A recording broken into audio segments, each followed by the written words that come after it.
আমার নিঃশ্বাসকে আমি আর বিশ্বাস করতে পারি না।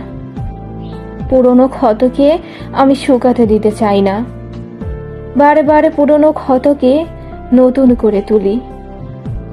আগুনে পুড়িয়ে ভস্ম হয়ে যাওয়া ঘরে যেমন গৃহস্থ খোঁজে তার শেষ সম্বল, ঠিক তেমন করে আমি পুরনো ক্ষতে বেঁচে থাকার নতুন আশা খুঁজি।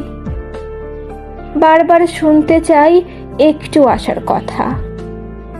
ঘুমরে ঘুমরে আমি কেঁদে উঠি বারবার।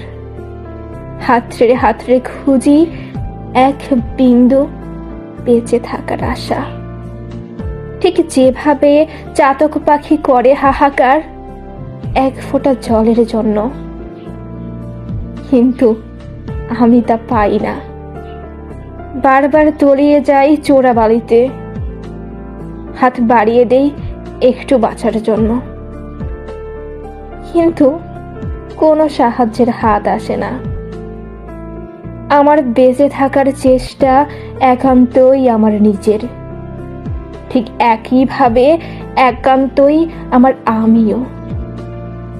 বারবার নিজের হাতটা নিজেই ধরি, এক মিথ্যা কল্পনায় ভাসি, মিথ্যা মায়ায় ডুবে থাকি। মিথ্যাকে আঁকড়ে ধরি বারবার, কিন্তু সবই যে চোরাবালি। পুতুল নাচের রঙিন সুতা ছিঁড়ে গেছে, নিচে পড়ে আছে রঙিন পুতুলটি। তার রং আছে কিন্তু প্রাণ নেই।